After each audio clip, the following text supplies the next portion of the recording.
May mga sandali na ang isang dasal ay ibinubulong ng napakahina, na maging ikaw ay nakalimot na kung ano nga ba talaga ang sinabi mo. Ngunit sa hindi maipaliwanag na paraan, naaalala ito ng universo. Ang mensaheng ito ay hindi malakas, hindi rin agarang nangangailangan ng sagot, at lalong hindi aksidente. Kung nahanap mo ito ngayon, ibig sabihin ay may isang bagay na hindi mo nakikita ang nagsimula ng kumilos para sa'yo. Isang pintong matagal mo nang hindi kinakatok ay unti-unti nang bumubukas muli, hindi dahil pinilit mo, kundi dahil nagtiwala ka sa katahimikan. Para sa Pisces, ang pananampalataya ay hindi kailanman tungkol sa pagkontrol. Ito ay laging tungkol sa lubusang pagsuko. At ngayong gabi, ang pagsukong iyon ay magbabalik sa anyo ng isang bagong pagkakataon na hindi mo inaasahan. Pisces, ang mensaheng ito ay dumarating sa panahong ang iyong puso ay tahimik na nagdadala ng bigat na hindi mo ipinapakita sa mundo. Maaaring hindi mo nasambit ng malakas ang iyong mga alalahanin, ngunit narinig ng universo ang bawat dasal na hindi mo binigkas, bawat luha na lihim na tumulo, at bawat sandaling punong pag-asa. Ikaw ang uri ng taong naniniwala ng buong puso, kahit sinusubok ng buhay ang iyong pananampalataya. Kaya't ang mensaheng ito ay hindi basta-basta lamang. Isa itong paalala na ang espiritual na pagtitiis ay kailanmay hindi nasasayang. Ang akala mong paghihintay ay isa palang paghahanda. Ang inaakala mong pagkaantala ay bahagi pala ng tamang oras na hinubog ng tadhana para sa isang mas magandang kapalaran.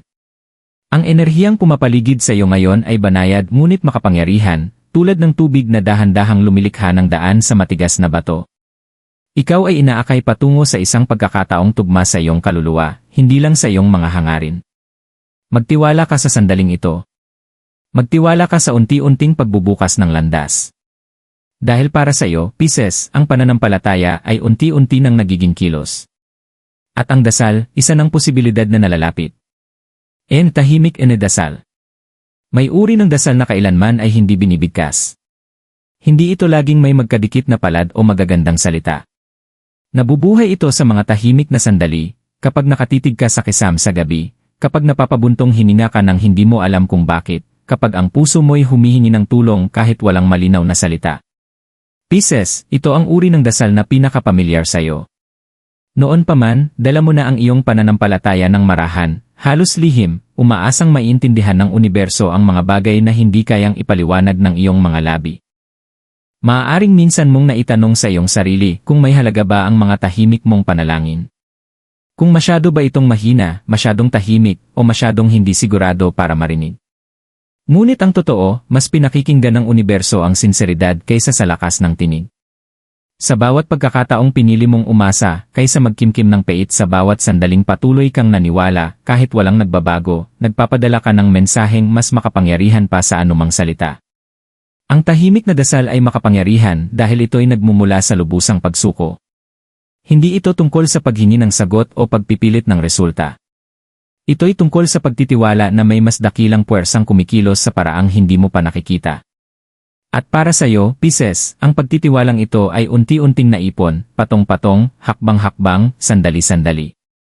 May mga panahong halos sumuko ka na sa paniniwala. Mga panahong pakiramdam mo'y hindi ka nakikita, naantala ka, o tila nakalimutan. Ngunit kahit noon, patuloy pa ring umasa ang puso mo sa sarili nitong tahimik na paraan. Kaya't ang dasal na ito ay hindi nawala, ito'y lumalim. Naghintay ito ng tamang sandali, tamang pag-akma, at tamang pagbubukas. Ang kailangan mong maunawaan ngayon ay ito, ang katahimikan ay hindi nangangahulugang kawalan. Ang kawalang kibo ay hindi nangangahulugang walang nangyayari. Naipadala na ang iyong panalangin. Tanggap na ito at sinisimulan ng tugunin sa paraang marahan ngunit tiyak. Hindi sagot na mainay ang tugon ng universo, kundi paghahanda. At ang darating sa iyo ay hindi lamang mararamdaman na isang milagro, kundi isang bagay na tila nakatakda talagang dumating sa iyo mula pa noon. Kapag universo ay gumagalaw sa simula, halos hindi mo mararamdaman ang pagkilos. Walang malaking pangyayari. Walang bigla ang milagro na nagpapakita ng sarili. Sa halip, unti-unting nagbabago ang takbo ng buhay sa mga simpleng paraan. Isang naiibang kaisipan ang sumasagi sa isip mo. Isang alaala ang bigla na lang bumabalik. May pag-uusap na pakiramdam mo'y may ibang saysay ngayon. Pisces, ganito kumikilos ang universo, sa mga banayad na pagbabagong tanging kaluluwa mong sensitibo lamang ang tunay na nakakaramdam. Maaaring mapansin mong may mga palatandaan na tila walang lohika, mga salitang paulit-ulit mong naririnig, simbolo na pamilyar pero hindi mo alam kung bakit, o mga sandali ng iivu na nag-iwan sa iyo ng kakaibang pakiramdam. Hindi ito basta mga pagkakataon lamang.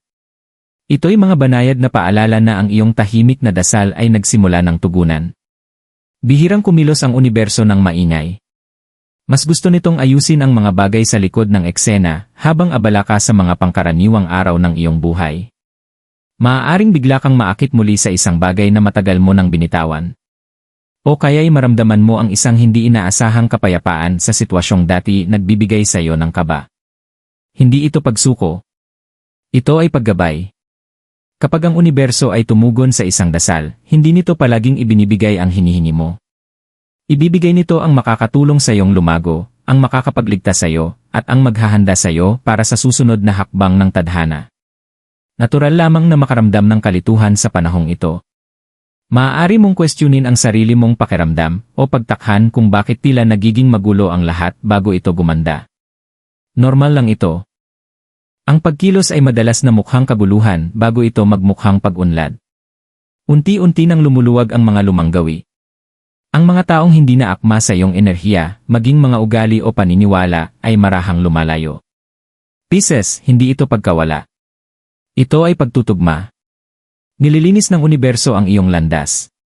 Gumagawa ito ng espasyo para sa isang biyayang hindi makakapasok sa pusong puno ng takot at pagdududa. Ang mga bagay na tila hindi mo maintindihan ngayon, iyan ay bahagi ng paglipat. At ang mga hindi pamilyar ay mga imbitasyong lumapit. Pansinin ang mga bagay na nagpapagaan sa loob mo kahit medyo nakakatakot pa sila. Pansinin ang mga bagay na hindi ka na pinapagod tulad ng dati. Ito ang mga palatandaang ang iyong tahimik na dasal ay tinutugunan, dahan-dahan, hakbang-hakbang. Hindi nagmamadali ang universo pero sigurado itong kumikilos. At sa sandaling ito ay magsimula, hinding-hindi ito titigil sa gitna. Yan pinto ay hindi inasahan. Bihira itong dumating sa paraang inakala mo. Ang pagkakataong ipinagdasal mo ay hindi laging nakabalot sa katiyakan o ginhawa. Sa halip, ito ay dumarating ng tahimik, halos parang wala lang, na para bang matagal na itong nandoon. Pisces, ito ang sandaling sinusubok ang iyong pananampalataya, hindi sa pamamagitan ng hirap, kundi sa pamamagitan ng pagpili.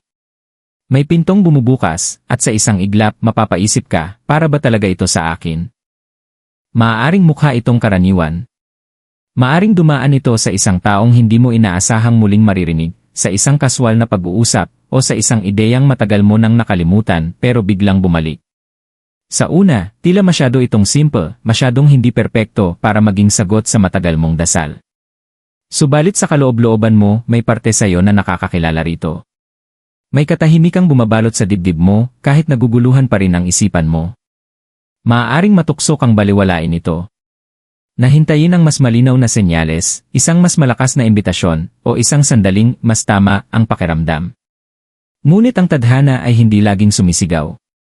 Minsan, ito ay bumubulong lamang, nagtatanong kung handa ka bang magtiwala kahit walang kasiguraduhan. Para sa tulad mong malalim magmahal at walang sawang umasa, ang sandaling ito ay maaaring makapanindig balahibo. Magsisimulang magsalita ang takot. Paano kung mabigo na naman ako? Paano kung mas lalo lang akong maligaw? Normal lang ang mga pagdududang ito. Hindi ito senyales ng kahinaan. Isa itong patunay na mahalaga ang sandaling ito. Ang dapat mong tandaan ay ito, ang mga pintong hindi talaga para sa iyo ay hindi mag-iwan ng ganitong pakiramdam. Hindi nito ginigising ang iyong intuisyon o ang tahimik na pagkilala mula sa iyong kaluluwa. Ang pagkakataong ito ay may dalang enerhiya ng paglago, kahit pa ito ay may kasamang panganib. Hindi ito humihingi ng pagiging perpekto. Humihingi ito ng tapang. Hindi ka hinihilingang tumalon ng bulad. Inaanyayahan ka lamang na humakbang, isang tapat na hakbang, patungo sa bago. Ginawa na ng universo ang bahagi nito sa pagbubukas ng pinto. Ngayon, ito'y naghihintay, walang pilit, walang pressure. Pisces, dito nagiging kilos ang panalangin. Dito nagiging galaw ang pananampalataya. Dito ang isang tahimik na, ay may kapangyarihang magbago ng higit pa sa iyong inaakala. Hindi man habang buhay na bukas ang pintong ito, mananatili itong bukas ng sapat para makapagpasya ka. At anuman ang piliin mo, alalahanin mong ang mismong paglitaw ng pintong ito ay patunay na narinig ang iyong dasal. Bakit natagalan yan biyayang iki? May mga sandaling tinanong mo ang sarili mo kung bakit tila lahat ay naantala. Bakit ang iba'y tuloy-tuloy sa pag-usad, habang ikaw ay nananatiling nakatigil, mahigpit na kapit sa pag-asang pabigat ng pabigat sa bawat lumilipas na araw? Pisces, ang paghihintay ay hindi kailanman naging madali para sa'yo, lalo na't ang puso mo'y laging handang magbigay ng walang hinihinging kapalit. Ngunit ang akala mong pagkaantala ay hindi kailanman pagtanggi. May mga biyayang hindi pwedeng dumating ng mas maaga. Nangangailangan sila ng espasyo, ng paghubog, at ng emosyonal na kahandaan. Kung dumating ang pagkakataong ito noon, baka nadala ka lamang nito o hindi mo ito napansin at napalampas. Nauunawaan ito ng universo, kahit noong panahong hindi mo pa ito nauunawaan. Kaya't sinadya nitong pabagalin ang panahon. Hindi bilang parusa, kundi bilang proteksyon. Habang ikaw ay naghihintay, may mga aral kang natutunan na hindi mo sana matutunan sa ibang paraan. Natutunan mong yakapin ang kawalang katiyakan. Natutunan mong magpalaya ng hindi nawawala ang sarili mo. Natutunan mong ang pananampalataya ay hindi nawawala kapag wala pang sagot, bagkus, ito ay lalong lumalalim. Ang mga araling ito ay hindi hiwalay sa dasal mo. Bahagi ito ng sagot. Hindi minamadali ng universo ang mga bagay na banal. Hinahayaan nitong isa-isang umusbong ang mga karanasan, hanggang sa ito ay ganap na umayon sa kung sino ka na ngayon. Ang sakit na tiniis mo ay nagpino sa iyong intuisyon. Ang mga pagkadismaya ay nagpatalim sa iyong pag-unawa. Ang dating nakasakit sa iyo, ngayon ay nagtuturo na. Natagalan ang biyayang ito hindi dahil pinahirapan ka, kundi dahil nagbabago ka. Ang puso mo ay natutong maging balanse. Ang iyong espiritu ay natutong tumatag. At ngayon, narito ka sa isang yugto ng buhay kung saan kaya mo nang tumanggap ng walang takot, walang pagkapit, at walang hinihinging patunay bago magtiwala. Pisces, ang timing ay hindi nasusukat sa araw o oras. Nasusukat ito sa kahandaan. At ngayon, handa ka na sa paraang hindi ka pa naging handa noon. Kaya ngayon bumubukas ang pintong ito, hindi dahil matagal ka nang naghintay, kundi dahil sapat na ang paglago mo upang tahakin ito ng may malinaw na puso't isipan. Iyan ay dapat gawin ng Pisces ngayon. Ngayon ay hindi panahon ng pamimilit o pagmamadali. Pisces, ang hinihingi sa iyo ay mas banayad, ngunit hindi ito nangangahulugang mahina. Hindi mo kailangang habulin ang biyayang ito o patunayan na karapat-dapat ka dito. Sa halip, inaanyayahan kang manatiling bukas, kumilos ng may tiwala, hindi takot. Magsimula sa paggalang sa nararamdaman mo. Ang iyong intuisyon ay mas matalas ngayon kaysa dati, at ito ang magiging mas tumpak na gabay kaysa sa lohika lamang.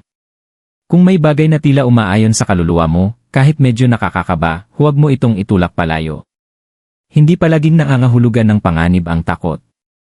Minsan, ito'y senyales ng paglago. Sa kabilang banda, kung may bagay na pakiramdam mo'y mabigat o nakakaubos, payagan mong umatras muna nang walang guilt. Hindi ito pagtakas. Isa itong pagsasanay sa mas malalim na pagkilatis. Ang pasasalamat ay mahalaga sa yugtong ito. Hindi kailangang malakas, kundi tahimik na pagkilala. Pansinin mo ang mga pagbabagong naganap na sa loob mo, ang iyong pagtitiyaga, ang iyong katatagan, ang mas malalim mong pag-unawa sa sarili. Ang mga pagbabagong ito ay palatandaan na ang iyong panalangin ay dahan-dahang natutupad sa tamang paraan. Ang pasasalamat ay nagpapanatiling bukas ang puso na siyang nagpapadali para sa biyaya na tuluyang makapasok sa iyong buhay.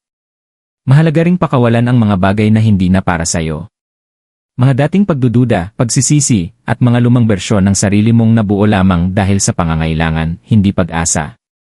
Hindi mo na kailangang pasanin ang mga ito patungo sa susunod na kabanata.